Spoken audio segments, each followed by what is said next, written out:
Navuga ngo this world everyone wants to be a hero and receive praise and honor. So vuga ngo everybody this buri muntu wese muri iyi si abakeneye kwitwa intwari cyangwa se umunyembaraga, from zero to hero, from victim to champion. Umuntu abikeneye no kuvugwa neza ndetse no guhabwa agaciro. Byemezo bikennye cyangwa biguye cyangwa biri hasi akenshi bifatwa mu mutima w'umuntu muri icyo gihe udatekereza neza, kuko hari ibyemezo yafatiye kuri iyo ngingo. Aya ni amagambo wasanga mu gitabo cya Esiteri cya mbere umurongo w'10 n'umurongo wa 11. Tureke kumvira Imana. So uyu Moridekayi agira decision ushaka kubohoka no kugira imbaraga zifasha abandi. Yumva ntiyakira wenyine, yumva ntiyaba wenyine, ahubwo aravuga ati ngomba gukiza n'abandi bayuda bose. Arambwiye ngo mu byakutumwa 5:59 barambwiye ngo twe nta feza dufite, nta n'izahabu dufite, ariko icyo dufite turakiguha mu izina rya Yesu Kristo w'i Nazareti, haguruka. Ngaya amakuru afatika dukwiye kumenya mu kumvira Imana. Ubumwe bw'Abera Ministries, amavuta kandi agira amateka, ubuzima bugahinduka. Mwiyerekwa ry'umushumba Rivera Ntambabazi Jean Baptista, ubwo yasengaga Imana yamuhishuriye abantu benshi batsikamiye n'amateka mabi, imuha amavuta. Ambi Imana ibana namwe mwese bakurikiye Ubumwe bw'Abera Ministries, amavuta kandi agira amateka, ubuzima bugahinduka. Byagukundira ugahindura ubw'abandi, cyane ko hari ibyo utashobora kubasha gushora bitewe n'impamvu runaka bihari cyangwa bimeze bizewe ku muntu, ariko data wa twese akaba azi neza igikwiriye kandi azi uburyo ari bukora ibintu mu nzira nziza. Amahoro y'Imana yakomeza bane namwe, turabashimiye cyane kuri uyu munsi wa kabiri, umunsi mwiza aho umugambi w'Imana uri ku buzima bwawe kandi data wa twese agukunda mu buryo budasanzwe kugira ngo agushoboze ibyakugoye, ibyakuvunnye, ibyakuremereye, ndetse rimwe n'imwe data agukiza amakuba n'ingorane n'ibyago bibasha kwataka ubuzima bwawe. Imana ibaha umugisha. Nyuma yuko tumaze kubona zitandukanye zisobanutse n'umukozi w'Imana Silas kutuganza akadusengera, ndagira ngo ukurura agatebe yagasonga bugari yayifote yise yabiki umviye inkuru idakwiye gucikwa ituma ubasha guhagarara wemye nk'umukristo. Ntabwo uyu munsi ndivuge ku nzozi, iyi minsi 3 yose cyangwa izakurikiraho ndashaka ko tuganira ibintu by'ubwenge, nibura ubyumve kandi wimenye ukiye gukora, kuko nabyo ni ngombwa. Ni kwa ko tubona inzozi, tukabona ibintu byose bitandukanye, ariko uyu munsi ndashaka ko tuganira ahani dushingiye ku nkuru yo guhindurirwa amateka. Cyo tutaguhindurirwa amateka cyangwa guhindura amateka, ese koko kugira uruhare mu guhindura amateka bibaho? Ese umuntu ni ugira uruhare? Ese uruhare rurizana n'abantu barugushyiramo? Ni igihe runaka biterwa n'iki? Ndagira ngo turebe bya zanzozi, kwa kubohoka, ya karande, bya bintu byose ni ibiki tukwiye kumenya bishobora gutuma dukora wa murimo, cyangwa se bituma ngo twamaze gusobanukirwa Imana yadushoboje kandi byagenze neza. Imana ibaha umugisha, murakoze kuza kwemera gukurikirana Ubumwe bw'Abera Ministries. Imana ibaha umugisha, bigarukemo ntabwo ari itorero, bigarukemo ntabwo ari idini, naho umuntu ajya akaruhuka. Ni ya ministeri uzashaka kuruhukiramo, ushaka gufasha, ushaka kugirira neza, nawe ushaka kuza ngo ugubwe neza. Bari mu Rwanda mwarakoze kuza, abasura mwarakoze, n'abandi tuganira, naho umuntu wese ashaka kumva bimuruhura umutima akumva yejejwe n'Imana isumba byose. Rero Imana iguha umugisha kuko wemeye guhamagara ku Bumwe bw'Abera Ministries. Uhamagara nkabibona, ukanareba nkabibona, kandi Imana ibaha umugisha. Turi umuryango ugenda waguka kuko byose ni amaboko akomoka iwawe. Imana iguha umugisha. Turagushimiye Uwera wa Isiraheli, Imana y'amahoro, turakunezerewe kudukunda. Uri Imana nyamana, uri umunyembaraga kandi urashoboye, ufite gukora, urarema, byose bitwara neza. Kandi Kristo ujya utanga ubwenge n'ubuhanga, ndetse ukagaragaza imbaraga mu kurengera tw'abantu no kudushyira mu mwanya ukwiye no kudukuraho amateka mabi mu buryo butandukanye. Ndagushimiye ko byumvise, ufashe umukameraman, ufashe ibintu bikorwa mu hangaha, ibintu byose tugiriye neza, ndetse by'umwihariko unafashe databuja abagiye kumva kino kiganiro kugira ngo bagire ikintu bakuramo kifatika mwami, cyuko bagomba kumenya guhindura kanani yabo no kumenya ko bakwiye kurwana inkundura igaragara. Urakoze Kristo, ndagushimye kubwa Yesu Kristo mwami wacu, amen. Imana rero ibaha umugisha kandi Imana ibagire neza. mbere yuko nshaka ko tuzaganira ngo nta warwanira Kanani yawe ngo ayiguhe, ahubwo yarwana ayikwambura kugira ngo ayijyane. Rero nagira ngo tuganire uyu munsi ku magambo ibyo tugomba kwitondera mu buzima bwacu.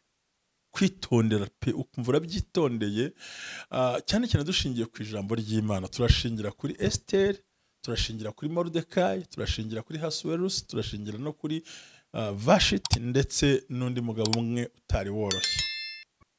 Impamvu nifuje ibi bintu nuko umaze igihe wumva inzozi, wumva karande, wumva ikintu ko hari ibindi ukwiye kumva kugira ngo ugire ubwenge. Ni ukuvuga ngo ibyo tugomba kumenya no kwitondera. Tuzi neza ko Esther yari umwana w'imfubyi, arerwa na Mordecai. Mordecai yari umuyuda ariko Esther ntiyari umuyuda. Esther yari umubenyamini. Ahubwo nyina wa Esther ariwe mushiki wa Mordecai, ari mpamvu yamubereye nyirarume, bo bari abayuda. Ariko ise ntabwo yari umuyuda, umubenyamini. Hanyuma ise amaze kuryamana n'umugore we nibwo yateye inda avuka mu witwa Esther, nubwo atari Esther, arapfa. Hanyuma mama wa Esther ari kubyara Esther nawe arapfa. Muri make yitwa Hadasi, izina ry'iwabo, ariko atazi ngo mama ninde, papa ninde, kuko yarazi ko Mordecai ari we nyirarume, amutora akiri umwana mutoya. Arangije amukuraho ijambo Hadasi, amushyiraho ijambo ryitwa ngo Esther, bisobanura inyenyeri, kugira ngo babone ko atari umuyuda, burya Imana itegura uko ishaka. Urumva ni imfubyi, yabaye hari ibyamubayeho byinshi nashaka kuvuga kano kanya. Ndashaka turi iyo performance yo kuhindura amateka y'ubuzima bwawe. Ni byiza ko tugusengera pe, ni na byiza ko tuguhamagara pe, ariko menya neza ko ni ryari gakondo yawe igomba kuba protected by you. Uyirwanira ute, uyihagarara mute. Esther rero yari umwana warerewe aho ngaho kandi yanavukiye iyo ngiyo nyage. Ise na nyina ntiyababonye, yarazi neza ko papa we ari Mordecai nyamara ko ntiyari umuyuda. Niyo mpamvu Bibiliya kuvugiye ngo aho yasobanuye amagambo y'ubwenge, ivuga ijambo rikomeye rivuga ngo nutagira akamaro mu gihe gisa gutya, niko yamutumyeho. Wowe nutagira ikikamaro gisa gutya, ntiwibwire ko abayuda bazabura gutabarwa kandi bakoroherwa bidaturutse kurinyuze ku bandi. Kandi umva ngo ariko we n'inzu ya so muzagibwaho n'urubanza. Urumva ko deja ntiyari umuyuda 100%, ariko agira impinduka ikomeye. Shaka tuganira. Ikintu cya mbere, iyo ushaka gusoma ijambo ry'Imana, no kwirinda gufata icyemezo mu gihe ubabaye cyangwa wishimye, kuko byatuma ufata umwanzuro utari wo mu gihe ushaka kugira impinduka mu buzima bwawe. Poor decisions often are made in the hurt of the moment when a person is not thinking clearly. The poor decision, byemezo bikennye cyangwa biguye cyangwa biri hasi, akenshi bifatwa mu mutima w'umuntu muri icyo gihe udatekereza neza, kuko hari ibyemezo yafatiye kuri iyo ngingo. Aya ni amagambo wasanga mu gitabo cya Esther cya mbere umurongo w'10 n'umurongo wa 11. Kuko uri guhari nta kosa Vashiti yari yakoze. Mu mihango yabo ya kera, umwami yateguraga ibirori, n'umwamikazi agategura ibirori by'abagabekazi n'abamikazi bakaza kurya, ntibajyaga aho abagabo bicaye. Muri make ikirori kirimbanije, kiryoshye, kimeze neza, umwami Hasuwerusi afata icyemezo kitari gikenewe, afata icyemezo kitari ngombwa, kitashakagwa, ariko kuko atahagaze ahantu avuga ngo noneho yereka abantu ubutwa, batindika muzane n'umugore wanjye mwereka ubwiza. Kirori cyahiye ku mwami, wa mugani wanyu ku mwamikazi ibintu birakomeye abantu batambye banezerewe bajya kumukura muri cya cyicaro nawe ntiyibaza impamvu umwami amushaka nawe afungiramo arasuzugura haza kubamo polemike ebyiri ariko by'ukuri poor decisions often are made in the heart of the moment when the person isn't thinking clearly. Hari nk'umujinya, hari nk'ubusinzi, hari nk'uburakari, hari nk'amagambo, hari nko kumva ibintu n'umuntu atanje gutekereza bigatuma ashofata poor decisions. Kandi niba hari ibintu bidukomere muri buno buzima ni how dufata ama decision cyane cyane areba ku buzima bwacu bw'imiryango n'ubw'imibereho. By'ukuri ntakosa kuko ibyo yari arimo vuba shiti byarumvikanaga kuko umwami kereka yatumiwe mu birori ariko umwami yateguraga ibirori by'abatware n'ibikomangoma umugore nawe agategura ibirori by'umwami n'abamikazi n'abandi akakora ibirori byabo by'abagore banezerewe ngo ariko amaje gufatwa n'isindwe afata icyemezo yihuse kugira ngo ubashe gutsinda karande no kunesha ibyo byose no kubasha kunesha ibi byose twavuze n'ibyo wize ubushize nuko ugomba kwirinda gufata icyemezo uhubutse cyangwa wihuta. Wikwihutira gutandukana, wikwihutira kugumuka, wikwihutira gusenya urugo, wikwihutira gufata ati nakare no nta mpamvu kugira ngo umujinya ugukonsome wisange waguye muri tank. So rero buri gihe icyemezo cyose ufashe wihuse utagitekerejeho rimwe na rimwe kibyara ingaruka warangiza ukabeshyera Imana ngo Mana mbigenze gute kandi by'ukuri nta ruhare Imana bifitemo ahubwo ni poor decisions which taken by you. Muranyumva? Reba ibintu byose rero Ahasuwerusi nawe afata iyo ngingo itariyo. Ujye wirinda gufata umwanzuro wihuse kuko bizakugora kuwusubiramo no kwisubiramo kuruta uko utari gufata icyo kintu. Rero ni byiza ko muri gusenya karande, gusenya niyo mivumo no guhagarika inzozi zawe zitari nziza nuko hari ibyemezo bishingiye mu kuri. Ngira ngaho urimo urahumva cyane. Kuko mu bice bibiri umurongo wa mbere yaje kwicuza. Ngo amaze gusinduka isindwe rimushizemo ngo asanga ibyo yakoze ntibirimo ariko nta kindi ari buze gukora. Avuga ati rero umwamikazi yara haza umugabo witwa Memukani yari igikomwami ukomeye imbere y'ibwami.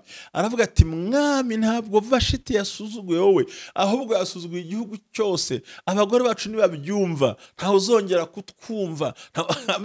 Tugira abantu bazi gushyushya inkuru, kwataka inkuru, kuyivuga nabi, kuyishyira nk'ibintu bibishye kugira ngo bakuvune umutima. So mvandimwe gerageza aho bikubabaza uhagabanye ufata umwanya utekereza. Kuko nutabikora gutyo uzagira za decisions ziri very poor, very poor. Uzagira ama decision mabi, ufata imyanzuro mibi kandi zakuzanira ingaruka mbi kuko umwanzuro mubi ubyara ingaruka mbi, umwanzuro mwiza ubyara ingaruka nziza. Amen. Ko yaricujije harangije bati nta kundi mureke mukuremo yihagararaho ngo ariko amenye ibyo yakoze arahindukira arigaya yemera ko atakoze ibintu bizima kandi ko atakoze ibintu byiza ahubwo yagize ikibazo cyo guhubuka kutareba kure no kutitegereza kubera iki yafashe imyanzuro. Bisubiremo, niba unywa inzoga ntugafata umwanzuro wasinze, ntugafata umwanzuro warakaye, ntugafata umwanzuro kubera amabwire, ntugafata umwanzuro kubera kuvuga ngo ndumva nta kundi nabyenza ngo banza utekereze muri wowe kuko everybody decisions yose mbi, icyemezo kibi, umwanzuro mubi ugira umusaruro mubi. Mu bice biraricuza yicujije biramugora. Aribyo byatumye bavuga ngo toranya abandi mu bami barahari. Aho rero niho umugambi wa Esther wajemo, ariko nawe yinjiramo afite kondisiyo ebyiri: kutavuga ubwoko bwe, kutavuga uwo ari we. Hanyuma yinjira ibwami amaze gutoranywa, aragenda amara imyaka 4 hafi 5 aho ngaho ari ibwami. Ni 4 muri aho ngaho. Umwaka wa 5 uwitwa Hamani atangira gutegura kuzana ngindagu, aragura umwaka wose, ariko aryambira ukuntu azica abayuda. Abandi nta makuru, ariko umuyuda yari yahageze, yarahicaye. Bavandimwe, iyo avuga uwo ari we ntiyari kwemera ko ajya ibwamikazi, abajya kuba umwamikazi. Iyo avuga uwo ari we, urumva niba ari umwamikazi nyuma yaje kubyara umwana we ahita aba umugabekazi, urumva ni igisebo kwinjira aho hantu. Ariko ajya umwe bati ntabyo ndi buvuge, aragenda aritegura, Imana iramurinda. So rero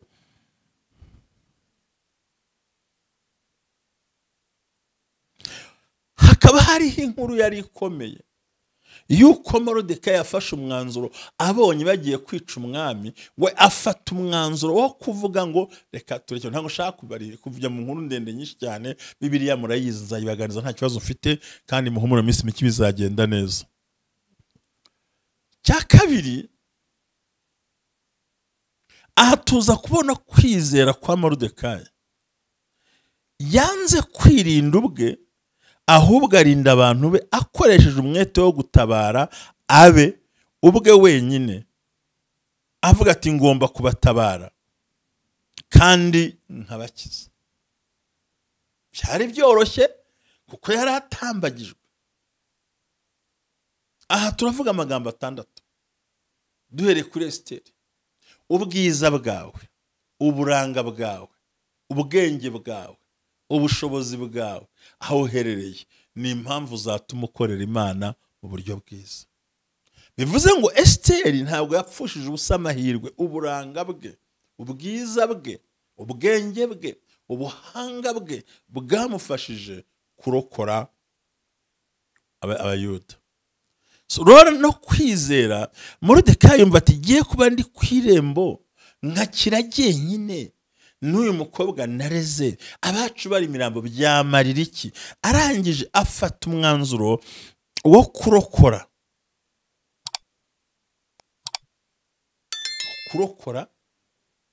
abayuda bose. Iyo usomye ijambo ry'Imana,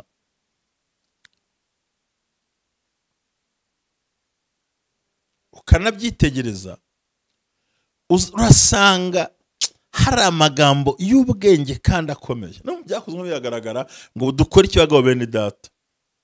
Rero Petero n'izindi ntumwa basubijwe, bakoze ibikwiriye kubera kumvira Imana no kutita ku zindi nyungu. Baramubwira ngo ariko twumvire mwebwe, tureke kumvira Imana. Uyu rero Moridekayi agira decision: ushaka kubohoka nuko ugira imbaraga zifasha abandi. Yumva ntiyakira wenyine, yumva ntiyaba wenyine, ahubwo aravuga ati ngomba gukiza n'abandi bayuda bose.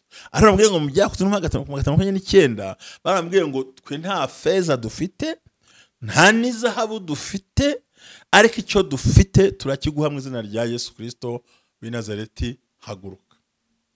Ngaya amakuru afatika dukwiye kumenya mu kumvira Imana. Igihe cyose nafata umwanzuro nyawo, reba n'ukundi kuntu bwa bwiza bwawe, zambaraga bwawe, bwa buhanga bwawe bukwiye kuba impamvu yo gukiza abandi bantu no gushyira imbere abantu. Nubwo hari inzira ikoroheye, nubwo yo gukora bishobora korohera n'icyo bigutwara, ariko jya tekereza ku bandi bagenzi bawe, ndabakorera iki, ndabagenza gute, biraza kumera gute. So nukuvuga rero ngo iyo twumviye Imana idufasha kugera ku cyo dushaka. Iyo twumviye Imana, kumvira Imana. But to obey God is more important than obeying people. What does it mean? obeying people is no sense, not important. But to obey, God's is more God's integrity. Bisubiremo. But to obey God is more important than obey people. Kumvira Imana bifite uburyo n'ubushobozi ni byiza kuruta kumvira abana b'abantu. Ko byaravuze ngo uwizera umwana w'umuntu avumwe. So kugira ngo ubashe gutsinda karande inzozi n'ibindi byose nuko ugomba gushyira imbere kumvira Imana kuruta kumvira abantu.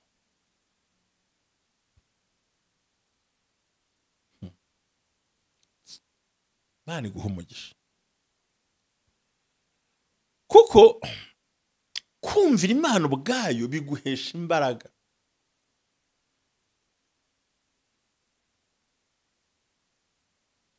Kandi iyo umaze kumvira Imana nibwo ubasha kugera ku kintu ugeraho. So rero Moridekayi yahisemo kumvira Imana kuruta kumvira abantu. Petero none bagirwa kumvira Imana kuruta kumvira abantu. Kumvira Imana byatumye Moridekayi atamanikwa ku giti. Obeying God is more important than obeying people. Kindi ugomba guharanira kuba intwari. Everyone in this world wants to be a hero and receive praise and honor. Iyi si turimo buri muntu wese abakeneye kuba intwari ndetse no kumva yavugwa neza no kubahwa. Ariko ibi ntabwo ushobora kubigira waragize poor decisions, warafashe umwanzuro utari wafanye antariyo. Bwenge ukabisobanukirwa. Navuze ngo this world everyone wants to be a hero and receive praise and honor. So vango everybody this buri muntu wese muri iyi si abakeneye kwitwa intwari cyangwa se umunyembaraga, from zero to hero, from victim to champion. Umuntu abikeneye no kuvugwa neza ndetse no guhabwa agaciro, kuba integrity. Icyo nabwiye ubushize ngo there is a 4 pillars in our life. Just happiness, success, and achievement. Success, achievement, and meaning, the life meaning. Ikindi kikaba cyo twavuze ko ari ijambo ryiza mu buzima, integrity. Munezero, byishimo byo mu mutima, kubasha kugera ku ntego no gutsinda, kugira ufite intego no ku muntu ufite imbaraga muri society. So rero iyo wumviye Imana ubyumve neza ko nabizamukanye. Iyo udafashe imyanzuro nabi uzasanga urugo rukunaniye, umuryango wakunaniye, uzasanga hari imyanzuro mibi wafashe utatekerezaga. So rero iyo umaze kuba uyu muntu, obeying God more important than obeying people. Ukumva ko yubashye Imana irakuba. Kuko everybody in this earth wants to be, everybody wants to be a hero and receive praise. Kandi ibi ntabwo kubaha Imana ngo nucyubahiro ubukire no kurama. So rero Moridekayi yatabaye umwami, atabara n'abaturage. Muri make baragiye babura igiti bagiye kwica umwami, arabivuga. Arangije atabara n'abaturage barapfuye. Ariko Hamani we yanga abantu, bimuviramo gupfa no kwicisha abe no gutakaza ibye. Imana itanga ibirambye nubwo ubona nta nzira. Just try to listen me. Moridekayi yatabaye umwami, atabara n'abantu, bimuhesha icyubahiro. Ariko Hamani yanga abantu, bimuviramo gupfa no kwicisha wo muryango we no gutakaza ibye. Kuko kubaha Imana bitanga ibirambye nubwo urugendo ubona kari rurerure. ibintu Imana itanga ntago biri temporary, biri permanent. So when you obey God, uzakira ibintu biri permanent. Nubwo ubona kubigeraho bitinze, ariko niyo nzira ituma tubasha kugera ku ntsinzi nyayo yo kwakira ibintu by'ubwenge kandi biremereye. Haba kurongora, haba kurongorwa, haba gucuruza, haba kwiga, haba kubyara, idomene yose wajyamo bigusaba ugomba kwirinda poor decisions in your family, in your business, in your company, in your church, in your ministry. The poor decision, cyemezo bitari byo bigushora mu kaga. Ikindi ubwiza Imana yaguhaye bukoreshe, ubwenge Imana yaguhaye bukoreshe ugere ku cyo wifuza. So rero tugomba kubyitondera.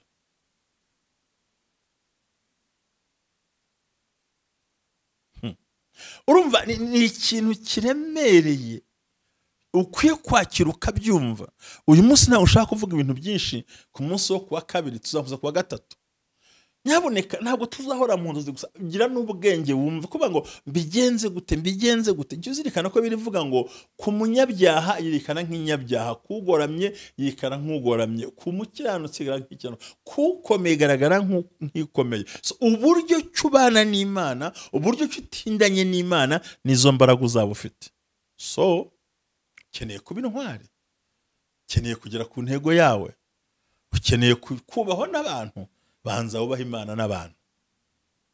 Fata umwanzuro ukwiye, kandi aho uri n'aho uba bikore ibikorwa byiza. Imana ribaho umugisha mu izina ry'Yesu Nazareti.